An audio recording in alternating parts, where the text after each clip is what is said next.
it is. Or Woterek. It's probably like Woterek or something like that. Being Polish. I'll play e6. Playing Sicilian defence. It's the Grand Prix attack. So he's trying to beat me up like in a motor car race. It's called the Grand Prix attack. I think he should stop. He shouldn't castle. He should play this move. Because now I can play bishop pawn there. I was able to get my piece out. I got a little tempo. See, he can't move his bishop back. Because the pawn here, we've got Noah's Ark trap again. So he lost a move. He lost a valuable move. Now I can move forwards and hit his knight. And now I can go over here and hit this pawn. See how I've developed a piece with a tempo and displaced his knight to a4. Okay, now I can just develop bishop e7, and I've got a natural sort of game. I can castle. I haven't got any real weaknesses that I can see.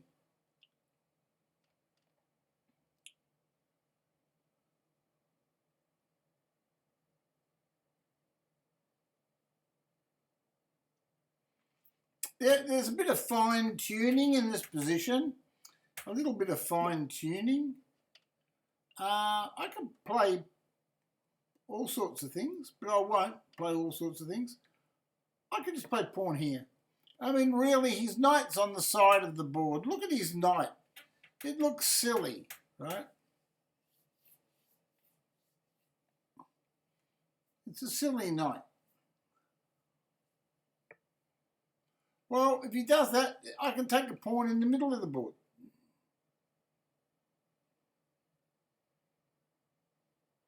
But do I take this pawn first? Do I take this pawn first? Is that an important improvement? Oh, well, knight takes pawn looks okay. You can make my knight go backwards, it's true. But it's only temporary. I'm going to take a pawn off. So now if I take this pawn, his queen will take the pawn, okay? And he thinks he'll win a piece. Do you want me to prove him wrong? Watch this. Watch this space. Pawn takes pawn. Now I play knight here. All calculated, and it looks like he wins a knight. But he doesn't, because I play bishop here. Attack his queen and his knight on the side of the board. Gone! You see, so there we go. Now he's got 6 pawns, but I've got 7. Right, so, and I've got better development, right?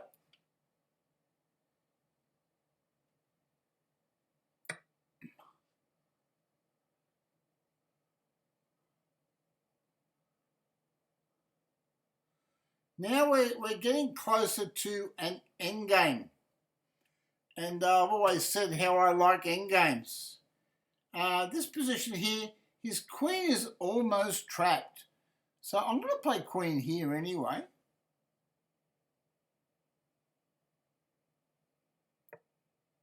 And I develop my queen. I clear my rooks. And now he can't take the bishop because I take his queen. He takes my queen, my bishop recovers nicely, and I've just developed some more pieces. So not only have I got an extra pawn, but I've got a fully developed position. So now it's only a matter of, can I grab key squares? There's a break. I've got a 1, 2, 3, 4, 3 majority on the queen side, and now I've got a break. I can play pawn to rook 6 and really harass him.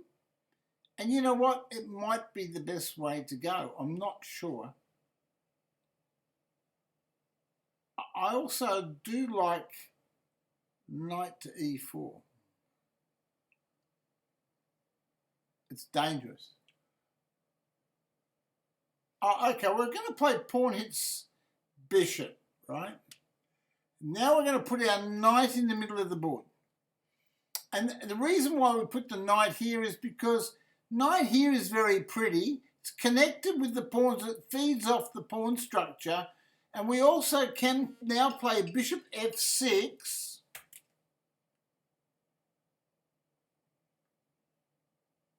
Sorry. This silly thing will make noises all night.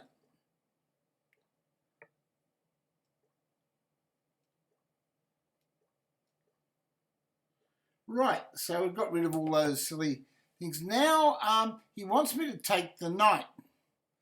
Now I've got choices here. I can take the knight, yes.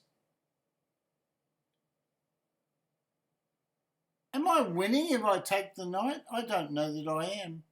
I like the knight here. I think this is a beautiful knight.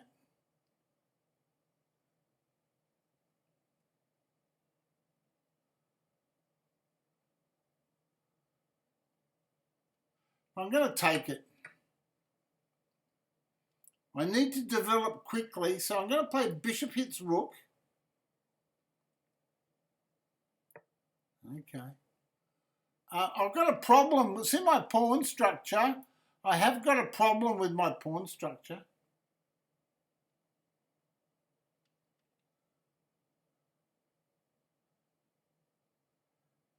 I can play rook hits bishop.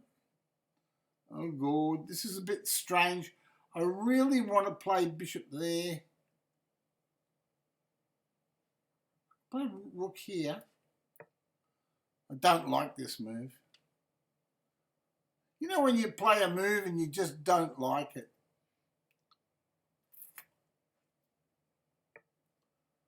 Oh, now I get the check in. Oh, I'm cleaning up now. This is beautiful. I've got all my favourite positions.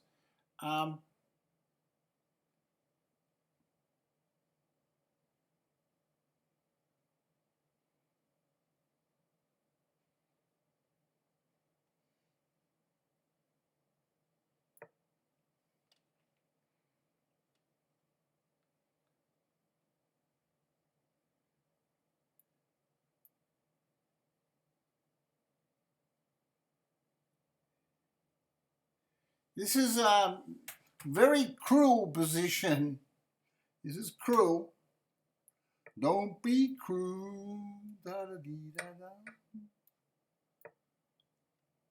So I'm protecting my pawn, but more importantly, I'm threatening a check. It's a big check.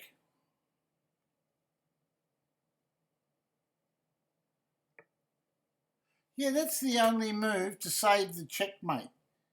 Now I can give him a rook check, or I can attack his rook here.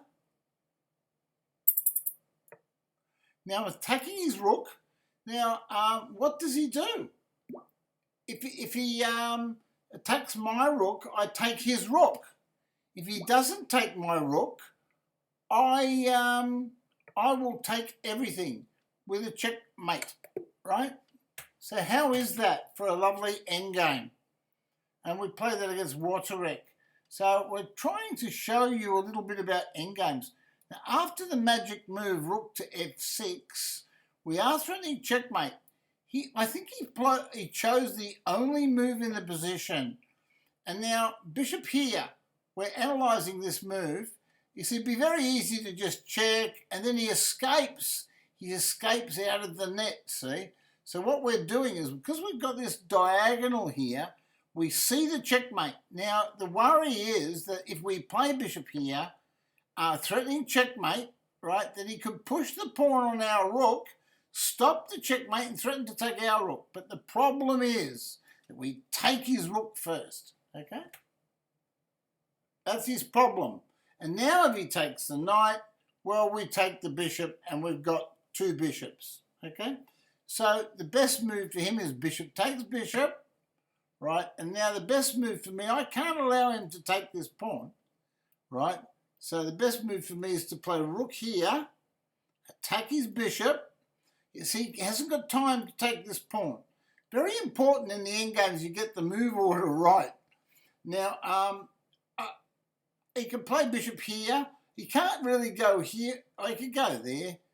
Yeah, you can go here if you wanted to, bishop there.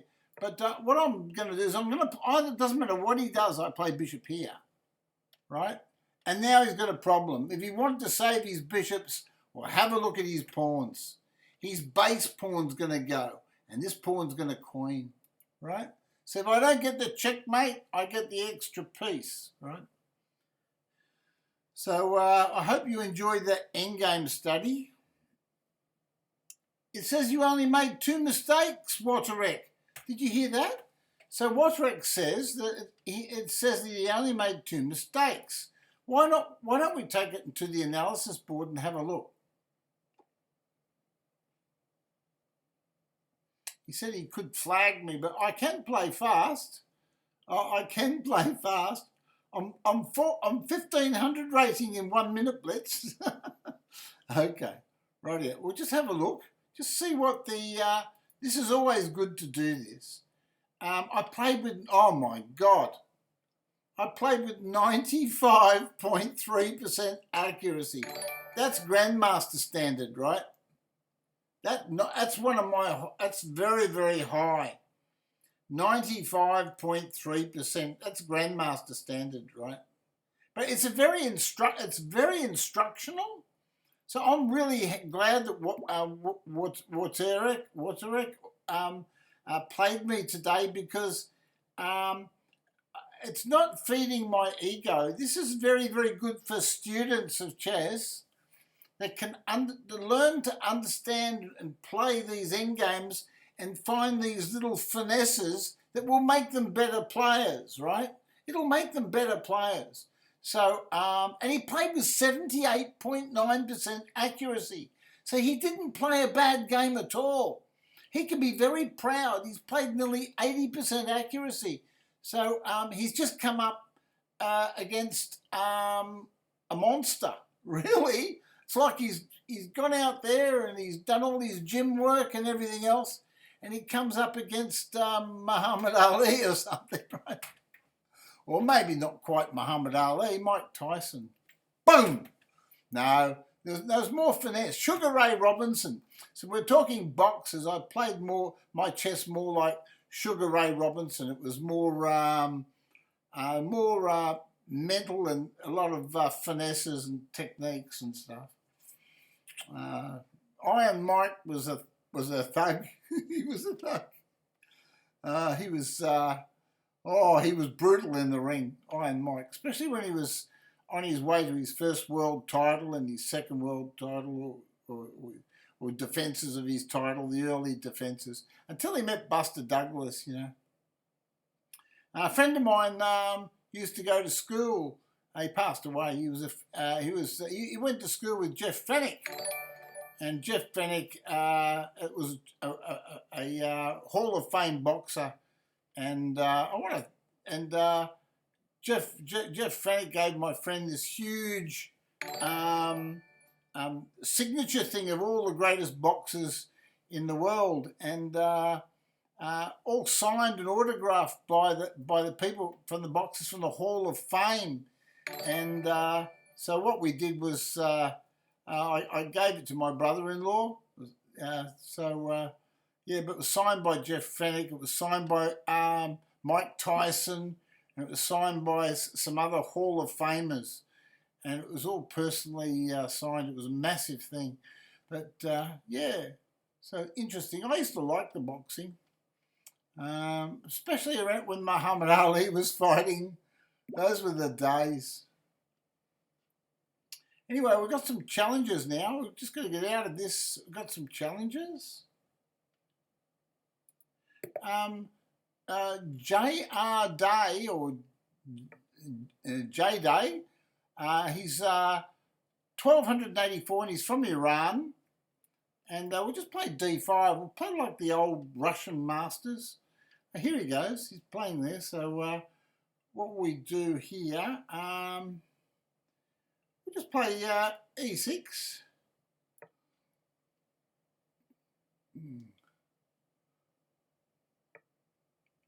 And knight to F3. F3, F6, we'll play C5, and bishop D6. So we're trying to negate the bishop, right? That's basically what we're all about. We're just negating the bishop. We'll just castle.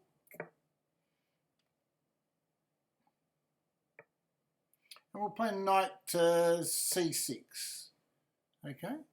So now we might be threatening bishop takes knight. Right? Bishop takes knight may well be a threat.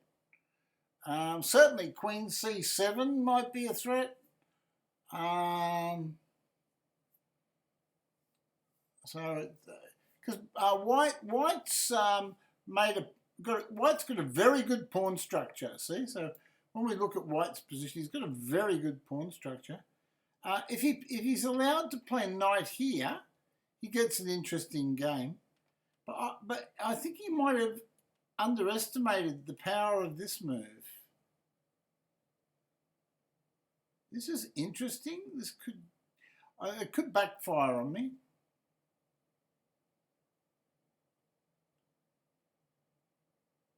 What about pawn takes pawn?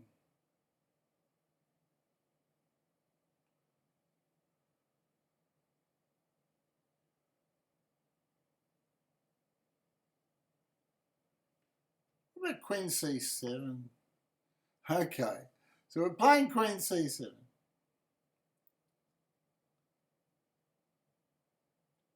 And we're going for it. We're going to challenge him on the black squares. We're just going for it.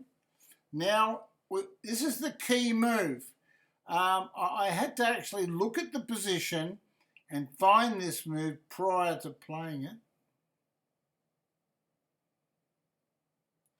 Knight here.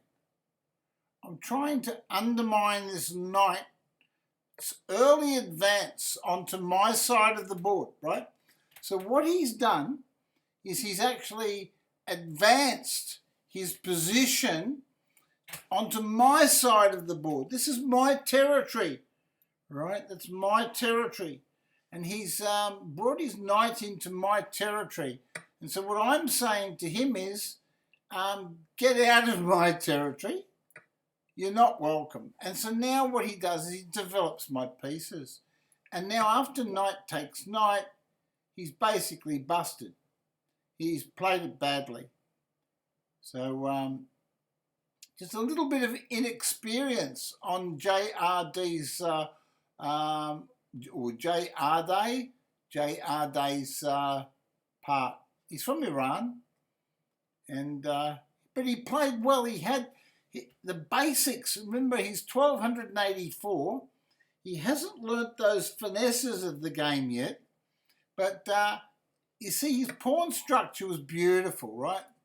He had beautiful pawn structure, but now, unfortunately, he's just dropped a pawn. That's bad. That's bad. E4 is very tempting. It's very tempting indeed. But we'll do a preparatory move first, like bishop c6. Right, put our bishop on a long diagonal towards his king. The long diagonal. I wonder why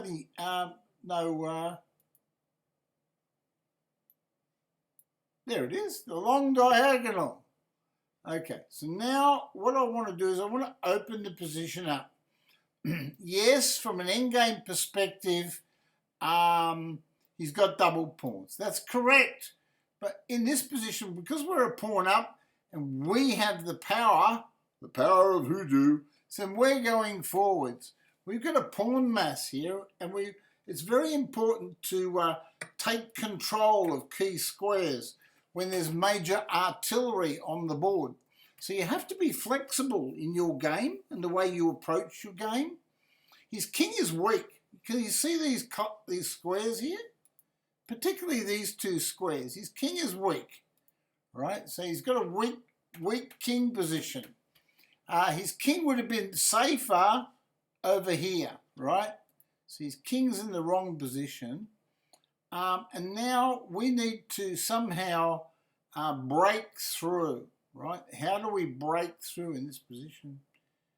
Well, there's several ways, but the first logical move would be to put your rook on the open file, challenge the open file. That's correct. Now queen goes here, the queen moves here, and we've got a balanced position with black having one pawn extra, as we say. Most important thing we have to do is avoid back rank checkmates, but at the moment we don't have to worry about anything like that because we've got no weaknesses. We have no weaknesses in our position. He's just lost a pawn. Queen takes pawn, wins a pawn. This is dreadful. It's dreadful. That's dreadful. Because now after queen takes queen check, the position is really shaky. And now he wants me to take his rook. He wants to, but taking a rook is probably correct. He should have taken with the king. That was a better move. But I can now play king here. That stops his rook penetrating, right? It's a very good move from that perspective. Couldn't play rook to e8 because he played rook takes rook, bishop takes and win a pawn. Okay, he's now threatening to do something like this. So I can challenge rooks. But I've got to be careful. Rook here is probably the best move because he can't play this move without me taking with check, right? And that makes a big difference to the position. Big difference. So he goes there. It's okay. And now I can play pawn here. He's got that. It's not really a good move. I want to play pawn here. I want to stop his rook penetrating down there. It's crazy, eh? Oh, check. Yes, please. Bishop takes bishop. And pawn to knight 3. He's penetrating my position. But can I play rook to the 7th rank and just threaten his pawn?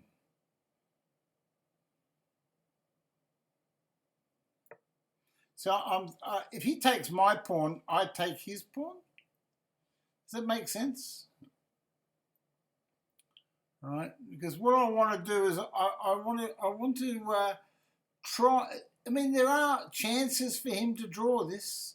He's got a very active king, so he's playing the endgame well up to this point. But he's got to be careful because these pawns here are really weak. So now I've got this little check. And this is the key move in the position.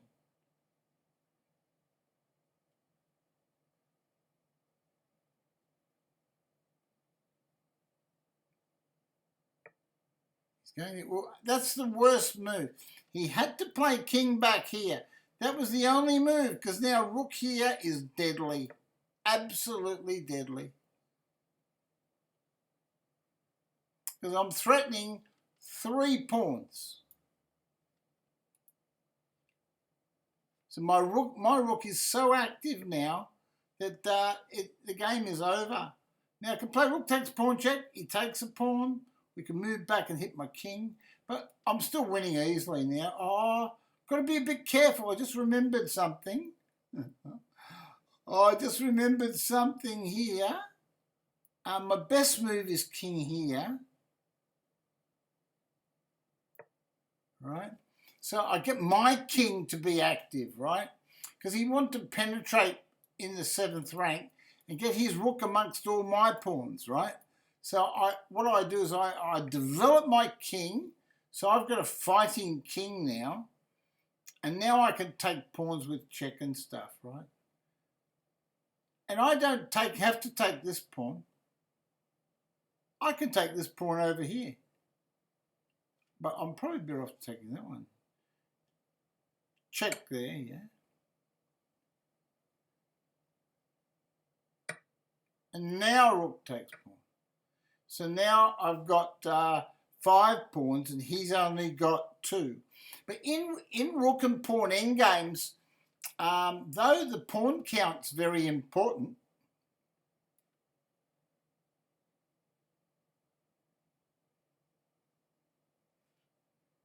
who's that there?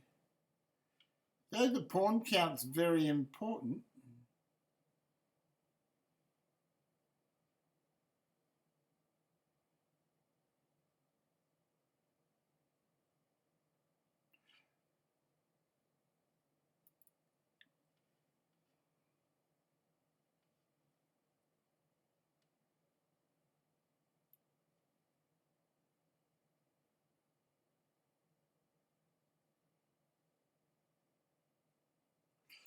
no, I'll check here. I'm going to get his king to go back. This is really sneaky stuff, right? Now I can play pawn to knight 3. Pawn to knight 3. Yeah, so I want to stop him getting any play. His big chance is coming in there. Right. And now what I'm doing is I'm headed towards defending the weakest position on the board. So now I've got rook here, king there. All right, and so he wants to do that. Okay, so I can play rook here. So I'm threatening a pawn with check. And he goes back. Now I can push a pawn forwards, and now it's no longer weak. Does that make sense? I hope so.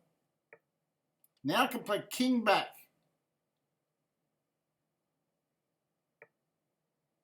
And now I can play rook takes pawn. Play check.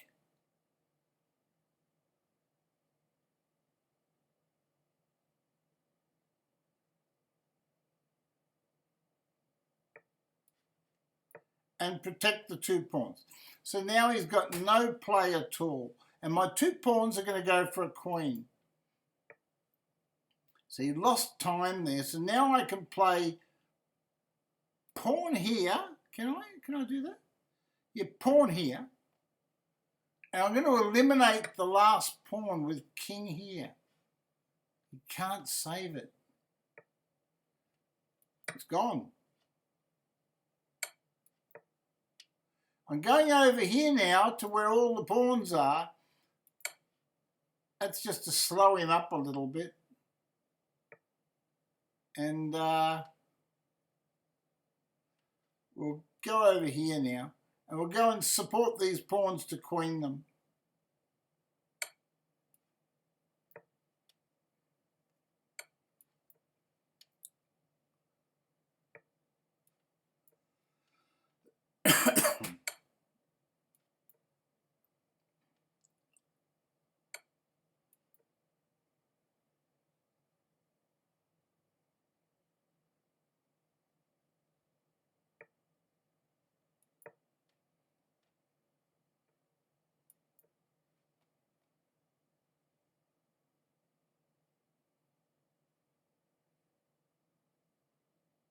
You can't stop the pawns.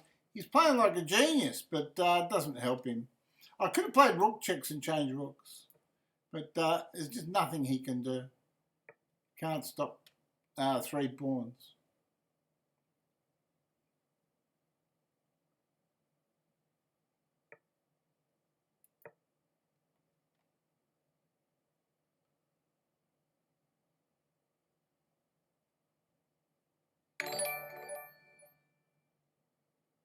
So it was a bit bad that I didn't just check him and change rooks. But that's right. So I want to thank J.R. Day from Iran, 1284. We've got Yashchess has asked me for a 5 + 5. Well, that's 10 minutes, isn't it? All right, so we'll have a go there. I'm playing a Ruy Lopez again. We're learning a lot about the Ruy Lopez here, aren't we? This is an interesting move. There are some problems with it. It blocks this bishop. And he's developing my position. Notice my position is just being developed. Okay, so this is interesting.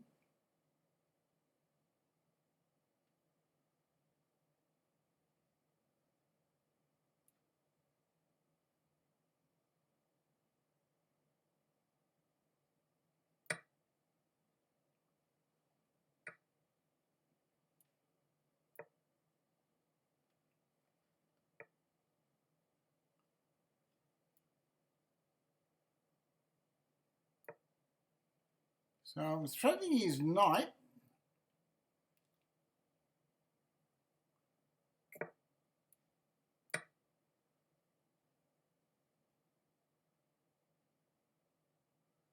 He lost it.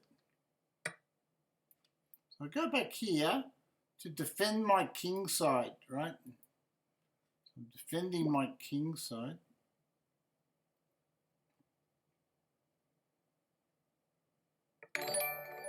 Now I'd like to change queens. There's no squares for his queen. We have an endgame with a clear piece up. So once you eliminate the major piece, that is the queens, we've only got to deal with these minor pieces and we'll mop up the board very, very quickly. So though he's 1800, he's facing certain death, right? Death by 1,000 cuts. So he should resign. Totally lost. There's in these types of positions with a player of my endgame skills. No, seriously, there is no hope for him. Absolutely no hope. I'll just castle.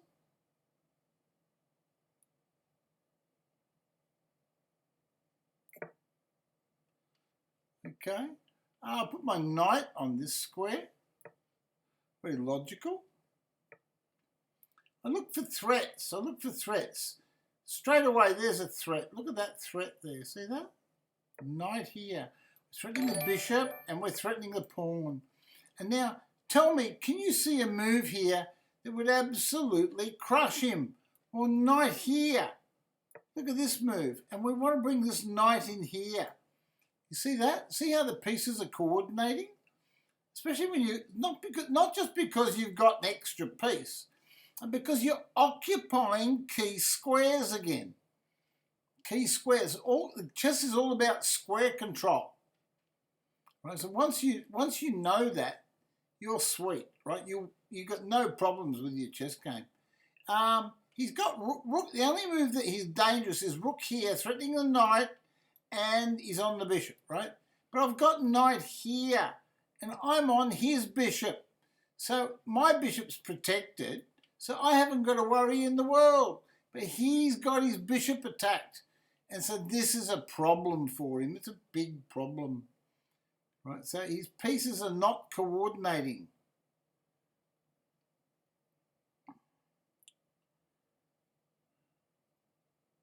So where does his bishop go? It hasn't got a square. So why not play bishop here? Right? I could take the pawn off, yes. But why not just play bishop there, which is an absolute crushing move. And now pawn here.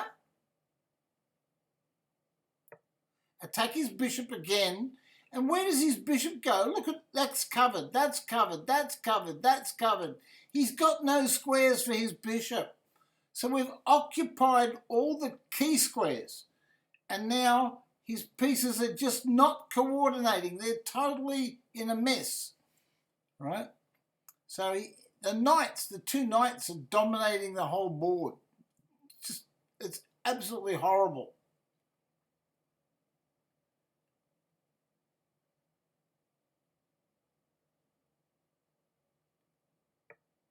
So he attacks a knight.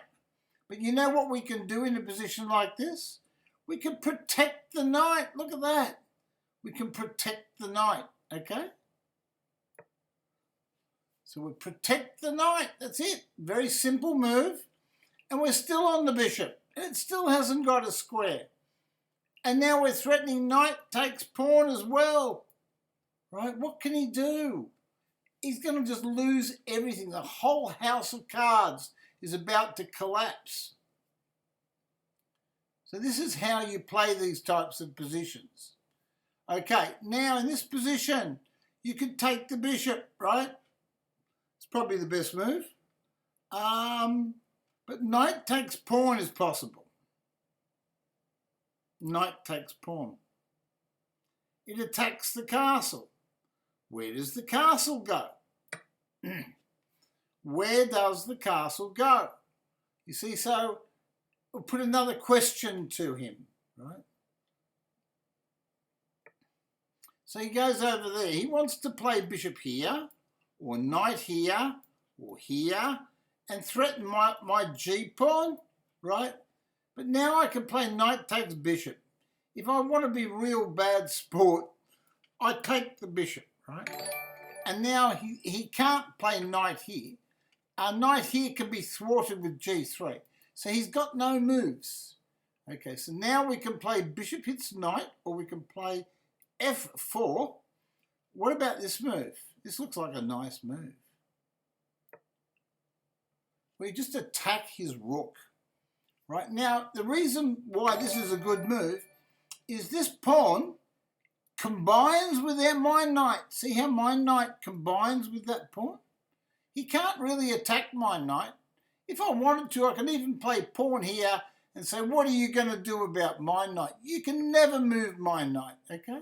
So now he goes here, right? Now I play pawn here, right?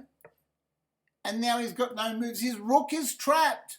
I'm threatening bishop here traps the rook, okay? Okay, so bishop there wins, but is there a stronger move? I can play king to h1, and I can still play bishop there next move. He wants to play knight takes pawn, but why should we stop him? Why can't we just play a move like, knight takes pawn is a pawn. Okay, fair enough. Okay, I can see that. I can see the benefits of that. So I'll play king to h1.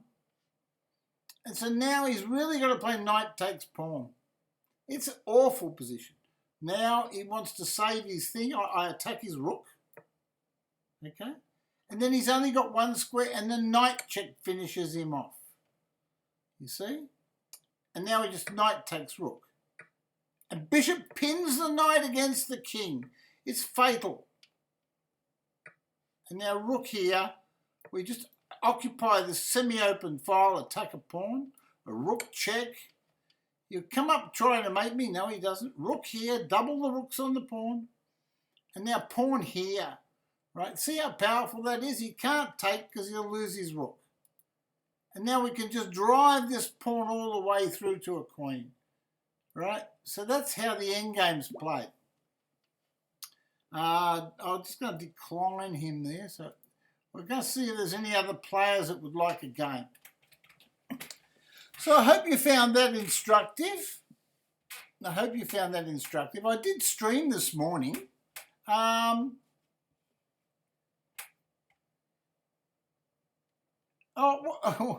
Woterek. He says I played perfect chess. Does it really say that, does it?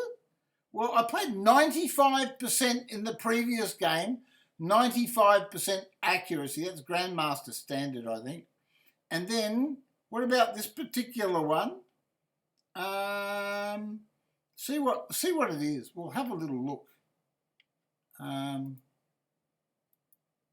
We'll have a look.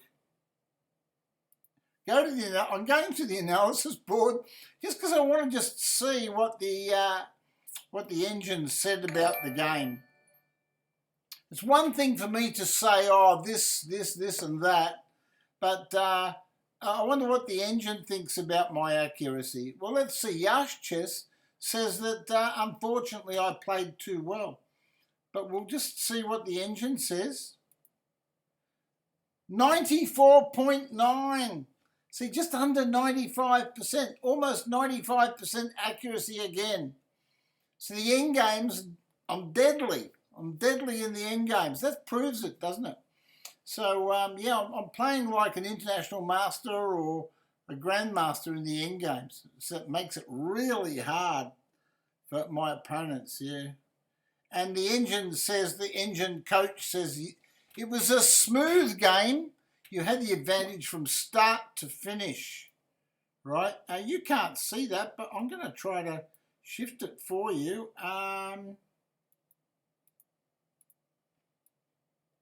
See, there it is there. That's the game review. 94.9%, 86.1% accuracy. Right, just so you guys can see it, because I forgot that you can't see that part of the board. Okay, so I'm just going to move that back. Bingo. There we go. Should be right now.